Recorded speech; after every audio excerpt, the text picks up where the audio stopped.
চতুর্পাশে আমরা গণভবনের চতুর্পাশে ঘুরে দেখানোর আপনাদেরকে চেষ্টা করতেছি।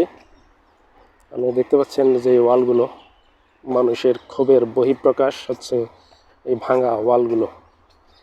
আর এটা ছিল চন্দ্রিমা উদ্যান, দেখতে পাচ্ছেন কত সুন্দর নিরিবিলি পরিপাটি একটা জায়গা, সুন্দর একটা পরিবেশ বাংলাদেশের মধ্যে।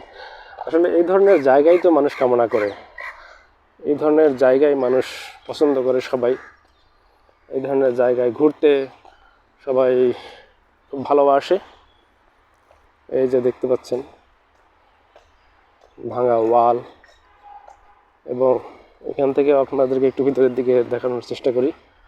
এই যে দেখতে পাচ্ছেন আপনারা গণভবনের ভিতরের যে পুকুরটা, এই পুকুরটা হচ্ছে এটা, এখানে মাছ চাষ করা হতো এবং 5ই আগস্টের দিন আর কি জনগণ এসে এখানে অনেক আনন্দ উল্লাস করেছে, তারা পুকুরে গোসল করেছে।